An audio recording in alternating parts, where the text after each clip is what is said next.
ವಾಸು ಟಿವಿಗೆ ಸ್ವಾಗತ. ನಾನು ಸರ್ದಾರ್.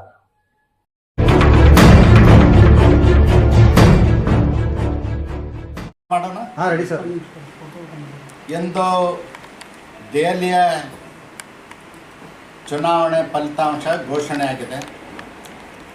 2/3 ಮೆಜಾರಿಟಿಯಷ್ಟು ಬಹುಮತವನ್ನು ಸಾಧಿಸ್ತಕ್ಕಂಥ ದಾಪುಗಾಲನ್ನು ಭಾರತೀಯ ಜನತಾ ಪಕ್ಷದ ಅಭ್ಯರ್ಥಿಗಳು ಆಯ್ಕೆಯಾಗಿದ್ದಾರೆ.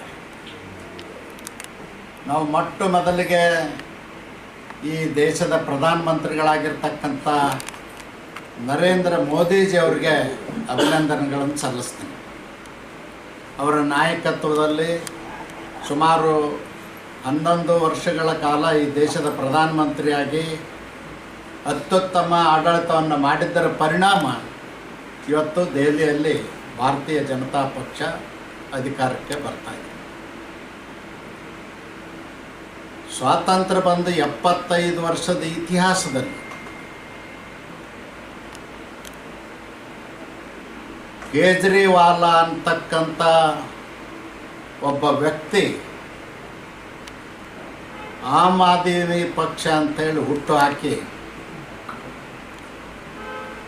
ದೇಶದ ಚುನಾವಣೆ ವ್ಯವಸ್ಥೆಯನ್ನೇ ಬುಡ್ಮೋಲ್ ಮಾಡಿರ್ತಕ್ಕಂಥವ್ರು, ಸುಳ್ಳು ಆಶ್ವಾಸನೆಗಳನ್ನು ನೀಡಿ ಪುಕ್ಕಟೆ ಯೋಜನೆಗಳನ್ನು ಜಾರಿ ಮಾಡ್ತೀನಿ ಅಂಥೇಳಿ ಜನರ ಮನಸ್ಸನ್ನು ಕದ್ದಂಥ ಒಬ್ಬ ಮಹಾ ದ್ರೋಹಿಯು.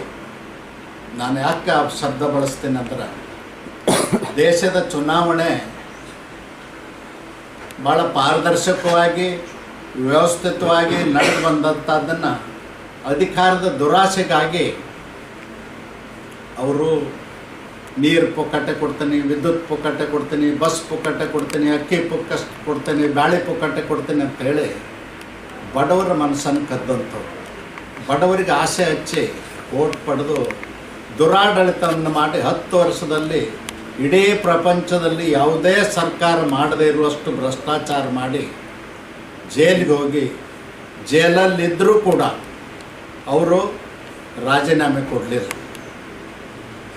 ಸಂವಿಧಾನದ ಆಶಯಕ್ಕೆ ಅನುಗುಣವಾಗಿ ರಾಜೀನಾಮೆ ಕೊಟ್ಟು ಅವರು ಜೈಲಿಗೆ ಹೋಗ್ಬೇಕಾಗಿತ್ತು ಶಿಕ್ಷೆ ಘೋಷಣೆ ಆದಾಗ. ಅದನ್ನು ಮಾಡಲಿಲ್ಲ. ಲಜ್ಜೆಗಟ್ಟು ಜೈಲಿನಲ್ಲೇ ಕೂತು ಆಡಳಿತ ಮಾಡ್ತೇನೆ ಅಂತ ಹೇಳಿ ಮಾಡಿದಂಥ ಒಬ್ಬ ಸಂವಿಧಾನದ ದ್ರೋಹಿಯರು. ಇವತ್ತು ಜನ ಅವರಿಗೆ ಸರಿಯಾದಂಥ ಪಾಠವನ್ನು ಕಲಿಸಿದ್ದಾರೆ. ನಾವು ಜನನೂ ಅರ್ಥ ಮಾಡ್ಕೊಳ್ಬೇಕು. ದೆಹಲಿ ಸರ್ಕಾರ ಅಂದರೆ, ಕೇಂದ್ರಾಡಳಿತ ಪ್ರದೇಶ ಅಂದರೆ ಒಂದು ಮಹಾನಗರ ಪಾಲಿಕೆ. ಮಹಾನಗರ ಪಾಲಿಕೆ ವ್ಯಾಪ್ತಿಯಲ್ಲಿ ಆಡಳಿತ. ಅಲ್ಲಿ ನೀರಾವರಿ ಯೋಜನೆಗಳಿರುವುದಿಲ್ಲ, ವಿದ್ಯುತ್ ಯೋಜನೆಗಳಿರುವುದಿಲ್ಲ, ಗ್ರಾಮೀಣ ಅಭಿವೃದ್ಧಿ ಪಂಚಾಯತ್ ರಾಜ್ಯ ವ್ಯವಸ್ಥೆ ಇರುವುದಿಲ್ಲ. ಯಾವುದೇ ಜವಾಬ್ದಾರಿ ಇಲ್ಲದೇ ಅತಿ ಹೆಚ್ಚು ಮಿಡ್ಲ್ ಅಂದ್ರೆ ಮಧ್ಯಮ ವರ್ತಿಗಳಿರ್ತಕ್ಕಂಥ ಊರು, ಮಧ್ಯಮ ವರ್ಗದ ಆದಾಯ ಜನ ಇರ್ತಕ್ಕಂಥ ಊರು. ಅಲ್ಲಿ ಹೆಚ್ಚು ಟ್ಯಾಕ್ಸ್ ಬರ್ತದೆ, ಆದಾಯ ಬರ್ತದೆ ಸರ್ಕಾರಕ್ಕೆ. ಅದನ್ನು ತಗೊಂಡು ದೆಹಲಿಯ ಸುಧಾರಣೆ ಮಾಡಬೇಕಾಗಿತ್ತು. ಅಲ್ಲಿ ಓಡಾಡುವಂಥ ಪರಿಸ್ಥಿತಿ ಇಲ್ಲ. ನಾನು ಒಂದು ಕ್ಷೇತ್ರಕ್ಕೆ ನನಗೂ ಹಾಕಿದ್ರು, ಚುನಾವಣೆ ಪ್ರಚಾರಕ್ಕೆ ಹೋಗಿದ್ದೆ. ಓಡಾಡುವಂಥ ಪರಿಸ್ಥಿತಿ ಇಲ್ಲ. ಬಡಬಗ್ಗರು ರಸ್ತೆ ಮೇಲೆ ಇದ್ದಾರೆ. ಎಂಥ ಕೆಟ್ಟ ಪರಿಸ್ಥಿತಿ ಅಂದ್ರೆ, ಅವ್ರಿಗೆ ಮನೆ ಮಠಗಳನ್ನ ನಿರ್ಮಾಣ ಮಾಡಿಕೊಡ್ಬೇಕಾಗಿತ್ತು, ಶಾಲೆ ಕಾಲೇಜುಗಳನ್ನ ಮಾಡಬೇಕಾಗಿತ್ತು. ಯಾವುದನ್ನೋ ಮಾಡದನೆ ಸರ್ಕಾರದ ಖಜಾನೆ ಒಳಗಿನ ಹಣವನ್ನು ಹಗಲ ದರೋಡೆ ಮಾಡ್ದಂಗೆ ಮಾಡಿ ಜನರಿಗೆ ಹಂಚಿ ಓಟ್ ಹಾಕಿಸ್ಕೊಂಡಂಥ ಒಬ್ಬ ದೇಶ ಕಂಡಂಥ ಒಬ್ಬ ಹೀನ ಮನಸ್ಥಿತಿನ ರಾಜಕಾರಣಿ ಅವರು. ಅದಕ್ಕೆ ನಾನು ಈ ಸಂದರ್ಭದಲ್ಲಿ ಇಷ್ಟೇ ಹೇಳಲಿಕ್ಕೆ ಬಯಸ್ತೇನೆ, ಇವತ್ತು ದೇಶದ ಜನ ಜಾಗೃತರಾಗಿ ಅವರಿಗೆ ಪಾಠವನ್ನು ಕಲಿಸ್ತಕ್ಕಂಥ ಕೆಲಸ ಮಾಡಿದ್ದಾರೆ. ಮತ್ತು ದೇಶಕ್ಕೊಂದು ಕೆಟ್ಟ ಪರಿಸ್ಥಿತಿಯನ್ನು ತಂದು ಒಡ್ಡಿದವರು. ಯಾಕಂದ್ರೆ ಕೇಜ್ರಿವಾಲ ಪುಕ್ಕಟ್ಟೆ ಕೊಟ್ಟು ದೆಹಲಿಯಲ್ಲಿ ಗೆದ್ದರು, ಕೇಜ್ರಿವಾಲ ಪುಕ್ಕಟ್ಟ ಕೊಟ್ಟು ಪಂಜಾಬ್ದಲ್ಲಿ ಗೆದ್ದರು, ಕರ್ನಾಟಕದಲ್ಲಿಯೂ ಕೂಡ ಕಾಂಗ್ರೆಸ್ನವ್ರನ್ನ ಅವ್ರನ್ನ ಅನುಸರಿಸ್ಕೊಂಡು ಹೋಗಿ ಅವರು ಪುಕ್ಕಟ್ಟ ಕೊಡ್ತೀವಿ ಅಂತ ಹೇಳಿ ಪುಕ್ಕಟ್ಟ ಕೊಟ್ಟು ಗೆದ್ದಿರ್ತಕ್ಕಂಥದ್ದು ಇದೊಂದು ಕೆಟ್ಟ ಸಂಪ್ರದಾಯ. ಈ ಸಂಪ್ರದಾಯಕ್ಕೆ ತಿಲಾಂಜಲಿ ಹಾಡಬೇಕಾಗ್ತದೆ. ಹೆಂಗೆ ನಮ್ಮ ಪೂರ್ವಜರು ಪಾರದರ್ಶಕವಾಗಿ 1952ರಿಂದ ಚುನಾವಣೆಗಳನ್ನು ಮಾಡಿದ್ದಾರೆ, ಆ ರೀತಿ ಚುನಾವಣೆಗಳು ನಡಿಬೇಕು ಅನ್ನೋದು ಜನರು ಆಸೆ ಅಂತಕ್ಕಂಥದ್ದು ದೆಹಲಿ ಚುನಾವಣೆ ಮೂಲಕ ಇವತ್ತು ಸಾಬೀತಾಗಿದೆ.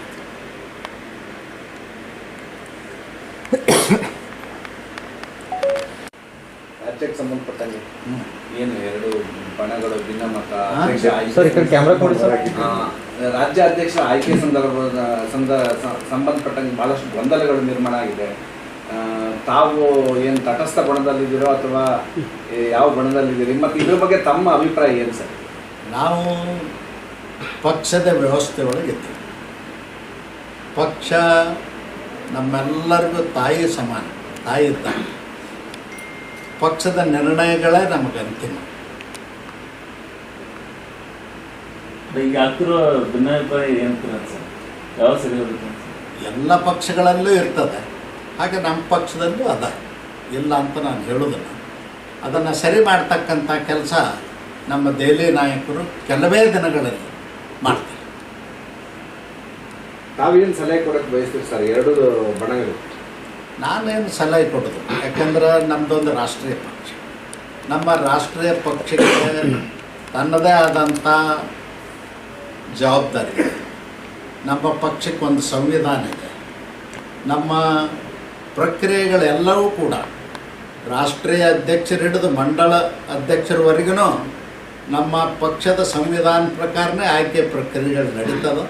ಆ ಪ್ರಕ್ರಿಯೆಯನ್ನು ಪೂರ್ಣಗೊಳಿಸ್ತಕ್ಕಂಥ ಜವಾಬ್ದಾರಿ ನಮ್ಮ ಕೇಂದ್ರದ ನಾಯಕರು ಮಾಡ್ತಾರೆ. ಈಗಾಗಲೇ ಪ್ರಾರಂಭ ಮಾಡಿದ್ದಾರೆ, ಖಂಡಿತವಾಗಿಯೂ ಮಾಡ್ತಾರೆ.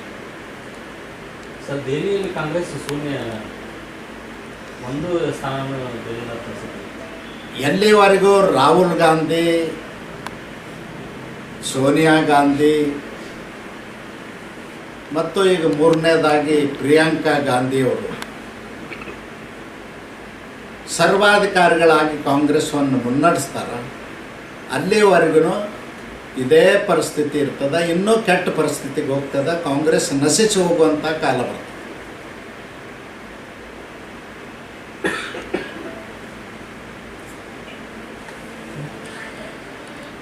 ಕೊಡ್ರಿ ಸರ್, ಥ್ಯಾಂಕ್ ಯು. ಕೊಡ್ರಿ ಎಲ್ಲ ಬರ್ರಿ. ನೀರು ಪ್ರಶ್ನೆ ಅದು ಯಾವಾಗ ಶುರು ಮಾಡಿಸ್ತೀರಿ? ವಿಮಾನ ನಿಲ್ದಾಣ ವಿಮಾನ ಇಳಿಸ್ತೀರಿ ಇಲ್ಲ? ಮಾತಾಡೋದು ಬೇರೆ, ಅದು ಹೌಸಲ್ಲಿ ರಾಜ್ಯಸಭೆ ಒಳಗೆ ವಿಮಾನ ನಿಲ್ದಾಣ ತಯಾರದ, ಬೇಗನೆ ಪ್ರಾರಂಭ ಮಾಡಿರಿ, ವಿಮಾನ ಹಾರಾಡಲಿ ಅಂತ ಅವರು ಆಶಯ ವ್ಯಕ್ತ ಮಾಡಿದ್ದಾರೆ. ಸುಪ್ರೀಂ ಕೋರ್ಟ್ ಏನು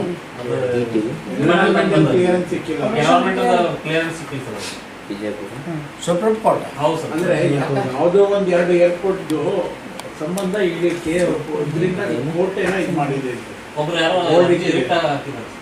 ನನಗೇನು ಗೊತ್ತಿಲ್ಲ, ಇದು ಹೊಸ ಸುದ್ದಿ ಇವತ್ತು ನನಗೆ ಗೊತ್ತಿಲ್ಲ. ಯಾಕಂದ್ರೆ ಹಸಿರು ಪೀಠ ಅಂತ ಇರುತ್ತಲ್ಲ, ದೆಹಲಿ ಸರ್ಕಾರದಲ್ಲಿ ಭಾಗವಹಿಸಿದ್ರಿಂದ ರಾಜ್ಯ ಸರ್ಕಾರದ ವಿಚಾರಗಳು ಜಾಸ್ತಿ ಗೊತ್ತಾಗಿಲ್ಲ ನನಗೆ. ಹಸಿರು ಪೀಠ ಅಂತ ಸಂವಿಧಾನದ ಹಸಿರು ಪೀಠ ಅಂತ ಗ್ರೀನ್ ಟ್ರಿಬ್ಯುನಲ್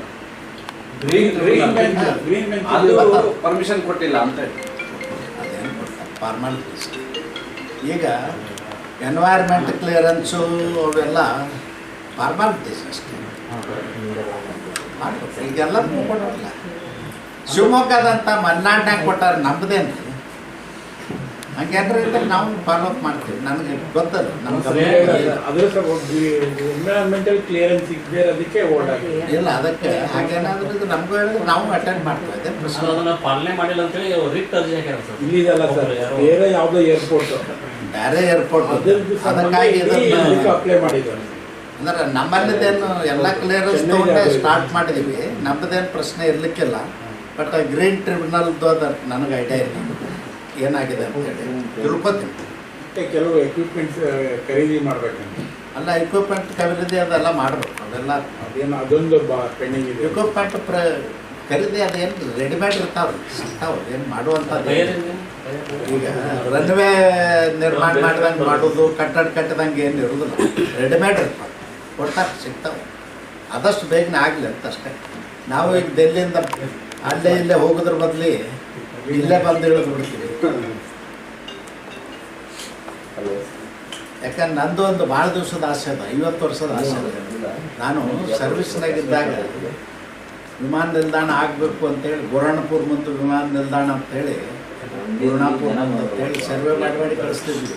ಅವಾಗ ನಾನು ಸರ್ವಿಸ್ ಆಗಿದ್ದಾಗ ಏನಾಗ್ತಿತ್ತಂದ್ರೆ ಅವಾಗ ಈ ಸರ್ವೆ ಇನ್ಸ್ಟ್ರೂಮೆಂಟ್ಸ್ ಇಷ್ಟು ಲೇಟೆಸ್ಟ್ ಇರಲಿಲ್ಲ. ಚೈನ್ ಎಳಿಬೇಕು, ಟೇಪ್ ಹಿಡಿಬೇಕು, ಡಂಪಿ ಲೆವೆಲ್ ಹೆಗಲ್ ಮೇಲೆ ಒಂದು ಸರ್ವೆ ಮಾಡೋದಂದ್ರೆ 4 ಆಳು ಬೇಕಾಗ್ತಿತ್ತು ರೀ. ಹಿಂದೆ 4 ಆಳು ಒಂದು ಜೀಪ ಅವೆಲ್ಲ ಇಟ್ಕೊಂಡು ಹೋಗಿ ಭಾಳ ವಜ್ಜೆ ಕೆಲಸಿತ್ತದು. ಈಗಿಲ್ಲ, ಈಗೇನು ಇಲ್ಲೇ ಕೂತು ಸೋಲಾಪುರ ತನಕ ಸರ್ವೆ ಮಾಡ್ತಾರೆ, ಅಂಥ ಇಕ್ವಿಪ್ಮೆಂಟ್ಸ್ ಬಂದ. ಅದಕ್ಕಾಗಲಿ ಅಂತ ಆಸೆ ಇತ್ತು. ಅದಕ್ಕೆ ಒಂದು ಭಗವಂತನ ಕೃಪೆಯಿಂದ ಅವಕಾಶ ಬಂದಾಗ ಮಾಡಿಬಿಡೋಣ ಅಂತ ಮಾಡಿದೆ ಅಷ್ಟೇ. ಮೊದಲು ನಾವು ಓಡಾಡಿದ್ವಲ್ಲ ಕೆಂಪು ಬಸ್ನಾಗ ಎಸ್ಟಿಮೇಟ್ಗಳು 4 ಸೆಟ್ ತೊಗೊಂಡು ಬರ್ರಿ, 6 ಸೆಟ್ ತೊಗೊಂಡು ಬರ್ರಿ ಅಂತಿದ್ರು. ಇಂಥ ದೊಡ್ಡ ಗಂಟು ಕಟ್ಕೊಂಡು ಹೋಗ್ತಿದ್ದಿದ್ದು. ಅದು ನನಗೆ ಆಗಬೇಕು ಅಂತ ಆಸೆ. ಮತ್ತು ನಮ್ಮ ಬಿಜಾಪುರಕ್ಕೆ ಅವಶ್ಯ. ಈ ಕಡೆ ಸೋಲಾಪುರದವ್ರಿಗೆ ಅನುಕೂಲ ಆಗ್ತದೆ, ಈ ಕಡೆ ಅಥಣಿಯವ್ರಿಗೆ ಅನುಕೂಲ ಆಗ್ತದೆ, ಈ ಕಡೆ ಬಾಗಲಕೋಟೆಯವ್ರಿಗೆ ಅನುಕೂಲ ಆಗ್ತದೆ. ಸರೌಂಡಿಂಗ್ 100-200 ಕಿಲೋಮೀಟರ್ ತನಕ ಟೂರಿಸಮ್ಗಂತೂ ಬೆಸ್ಟ್ ರೀ. ಹೇಳಿ ಮಾಡಿಸಿದ್ದು ಇನ್ನೂ ಲೇಟ್ ಆಗ್ತದೆ. ಯಾವುದು ಕ್ಲಿಯರೆನ್ಸ್ ಸಿಗ್ಬೇಕಂದ್ರೆ ಕ್ಲಿಯರೆನ್ಸ್ ಏನು ನನಗೆ ಐಡಿಯಾ ಇಲ್ಲ. ಇವತ್ತೇ ಕೇಳಿದ್ದು ನಾನು. ನನಗೆ ಯಾಕಂದ್ರೆ ಫೈರ್ ಮಷೀನ್ ಒಂದು ಸಮಸ್ಯೆ ಆಗ್ತದೆ. ಏನು ತರಿಸ್ಲಾಕ್ ಬರ್ತದೆ ಇಡೀ ಜಗತ್ತಿನಾಗ ಒಂದೇ ಕಂಪ್ನಿಯಲ್ಲೇ ಐತೆ ಸರ್. ಜಗತ್ತಿನಾಗ ಇಬ್ಬರೇ ಬರ್ತದೆ ಫೈರ್ಸ್. ಶಿವಮೊಗ್ಗದ್ದು 2 ಒಂದೇ ದಿನ ಶುರು ಮಾಡಿದ್ವಿ. ಈಗ ವಿಮಾನ ಓಡ್ಲಕ್ಕೈತೆ 1 ವರ್ಷ ಆಯ್ತು. ಇವೆಲ್ಲ ಮಾಡೋದು ಅವೆಲ್ಲ ಇದೆ. ಬೇಕು ಬೇಡಿಕೆಗಳು ಇದ್ದೇ ಇರ್ತವೆ, ಅವನ್ನೆಲ್ಲ ಬೆನ್ನು ಹತ್ತಿ ಮಾಡೋದು ಅಷ್ಟೇ. ಯಾವ ಆಗ್ಬೋದು ಸರ್? ನನಗೆ ಗೊತ್ತಿಲ್ಲ. ಅದಕ್ಕೆ ಈಗ ಏನಾಗಿದೆ, ರಾಜ್ಯ ಸರ್ಕಾರ ಪ್ರಾರಂಭ ಮಾಡಲಿಕ್ಕೆ ಯಾವತ್ತು ಮನಸ್ಸು ಮಾಡ್ತದೆ ಅವತ್ತಾಗ್ತದೆ. ಇದು ರಾಜ್ಯ ಸರ್ಕಾರ ಮೇಂಟೆನೆನ್ಸ್ ಅಥವಾ ಸ್ಟೇಟ್ ಸೆಂಟ್ರಲ್ ಗೌರ್ಮೆಂಟ್ ಮೇಂಟೆನೆನ್ಸ್? ಏರ್ಪೋರ್ಟ್ಗಳೆಲ್ಲ ಸೆಂಟ್ರಲ್ ಗೌರ್ಮೆಂಟೇ ಮಾಡ್ತಾರೆ. ನಾವು ಅವಾಗ ಇವ್ರಿಗೆ ಭೇಟಿಯಾಗಿದ್ದೀವಿ, ಸಿವಿಲ್ ಏವಿಯೇಷನ್ ಮಿನಿಸ್ಟರ್ ಪುರಿ ಅಂತ ಸಿಂಗ್ ಅವರಿದ್ದರು ಪಂಜಾಬ್. ಅವ್ರನ್ನ ಭೇಟಿಯಾಗಿದ್ದೀವಿ. ಹೋಗಿ ನಾನು ಮುಖ್ಯಮಂತ್ರಿ ಭೇಟಿಯಾದಾಗ ಅವ್ರು ಹೇಳಿದ್ರು, ವಿಮಾನ ನಿಲ್ದಾಣ ಕಟ್ಟಲಿಕ್ಕೆ ನಾವು ದುಡ್ಡು ಕೊಡೋದು, ನಿಮ್ಮ ಸ್ವಂತ ಖರ್ಚಿನಲ್ಲಿ ನೀವು ವಿಮಾನ ನಿಲ್ದಾಣ ಕಟ್ಟಿ ಆಮೇಲೆ ನಾವು ಫ್ಲೈಟ್ ಹಾಕಲಿಕ್ಕೆ ವ್ಯವಸ್ಥೆ ಮಾಡ್ತೀವಿ. ಕೆಲವು ಇಕ್ವಿಪ್ಮೆಂಟ್ಗಳನ್ನ ಸೆಂಟ್ರಲ್ ಗೌರ್ಮೆಂಟೇ ಕೊಡಬೇಕಾಗ್ತದೆ, ಅವ್ನು ಕೊಟ್ಟು ನಾವು ಪ್ರಾರಂಭ ಮಾಡ್ತೀವಿ, ನಾವು ರೆಡಿ ಮಾಡಿ ನಮ್ಗೆ ವರದಿ ಮಾಡಿ ಅಂತ ಹೇಳಿದರು. ಆಮೇಲೆ ಕೇಂದ್ರ ಸರ್ಕಾರ ₹1 ಕೊಡೋದು ಹೊಸ ವಿಮಾನ ನಿಲ್ದಾಣ ಅಂತ ಹೇಳಿದರು. ಅದಕ್ಕೆ 100% ನಾವೇ ಕೊಟ್ಟು 220 + 120 340 ಕೋಟಿ ಕೊಟ್ಟು PWDಯಿಂದನೇ ಸ್ಟಾರ್ಟ್ ಮಾಡಿಸಿದ್ವಿ ಕೆಲಸ. 220 ಯಡಿಯೂರಪ್ಪನವ್ರು ಇದ್ದಾಗ ಕೊಟ್ಟಿದ್ರು, 120 ಬೊಮ್ಮಾಯಿ ಅವರು.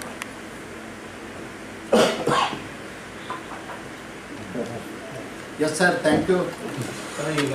ಚಾ ಕೊಡಪ್ಪ ಎಲ್ಲ. ಸರ್, ಮೈಕ್ರೋ ಫೈನಾನ್ಸಿಂಗ್ ಸಂಬಂಧಪಟ್ಟಂತ ಸುಗ್ರೀವಾಜ್ಞೆನ ಹಾಂ, ರಾಜ್ಯಪಾಲರು ವಾಪಸ್ ಕಳಿಸ್ಯಾರ. ಮತ್ತು ಏನು ಅಬ್ಸರ್ವೇಷನ್ ಯಾಕಾರ ಗೊತ್ತಿಲ್ಲ ನನಗೆ, ನಾನು ನೋಡಿಲ್ಲ. ಮಾಡಬೇಕು. ಯಾಕಂದರೆ ಈ ಹಾವಳಿ ಜಾಸ್ತಿಯಾಗಿ ಸಾವು ನೋವುಗಳಾಗ್ತಾ ಇದ್ದಾವೆ, ಬಡವರು ಆತ್ಮಹತ್ಯೆ ಮಾಡ್ಕೊಳ್ತಾ ಇದ್ದಾರೆ. ಅದಕ್ಕಾಗಿ ಒಂದು ಬಿಗಿಯಾದಂಥ ಕಾನೂನಿನ ಅವಶ್ಯಕತೆ ಇದೆ. ಅದರ ಬಗ್ಗೆ ಡೀಟೇಲ್ಸ್ ಗೊತ್ತಿಲ್ಲ. 5 ಲಕ್ಷ ದಂಡ ಹಾಕ್ತೀವಿ ಅಲ್ಲ, ಏನು ಅಬ್ಸರ್ವೇಷನ್ ಅದ ಗೊತ್ತಿಲ್ಲ. ಏನೇ ಅಬ್ಸರ್ವೇಷನ್ ಇದ್ದರೂ ರಾಜ್ಯ ಸರ್ಕಾರ ಕಂಪ್ಲೈ ಮಾಡಿ ಕಳಿಸ್ಬೇಕು.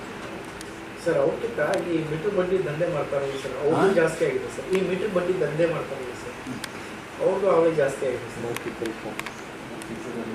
ಆಡಳಿತ ಬಿಗಿ ಆಗಲಿಲ್ಲ ಅಂದರೆ ಇವು ಹಾವಳಿಗಳು ಜಾಸ್ತಿ. ಆಡಳಿತ ಬಿಗಿ ಇದ್ದರೆ ಇಂಥ ಹಾವಳಿಗಳು ಆಗ್ತವೆ.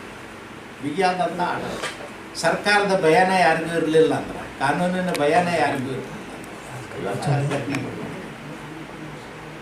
ಈ ಕೇಂದ್ರ ಸಚಿವ ಸಂಪುಟ ಏನಾದ್ರು ರಚನೆ ಪುನರ್ರಚನೆ ಅನ್ನೋದು ಇದೊಂದು ಸರ್ ಇಲ್ಲ ಈಗೇನು ಅದರ ಬಗ್ಗೆ ಆಲೋಚನೆ ಮಾಡಿಲ್ಲ. ಯಾಕಂದ್ರೆ ಕೇಂದ್ರ ಸರ್ಕಾರ 2-3 ರಾಜ್ಯ ಚುನಾವಣೆ ಅದು ಇದರಾಗೆ ಬಿಜಿ ಇತ್ತು. ಈಗ ಬಹುಶಃ ಈಗ ಸಮೀಪದಾಗ ಎಲ್ಲ ಚುನಾವಣೆಗಳು ಮುಗಿದಂಗೆ ಅದು ಇನ್ನು ಮೇಲೆ ಅವರು ಏನು ಮಾಡ್ತಾರೆ ಗೊತ್ತಿಲ್ಲ. ಮತ್ತು ಈಗ ಸರ್ಕಾರ ರಚನೆಯಾಗಿ ಭಾಳ ದಿವಸ ಆಗಿದೆ. ಸಾಮಾನ್ಯವಾಗಿ ರಚನೆ ಆದ ಕೂಡಲೇ ಮತ್ತು ತಿರ್ಗಾ ರೀಸಫಲ್ ಮಾಡೋದು ವರ್ಷ ಕಾಯ್ಬೇಕು. ಏನು ಅದ್ರ ಬಗ್ಗೆ ನಾವೇನು ವಿಚಾರ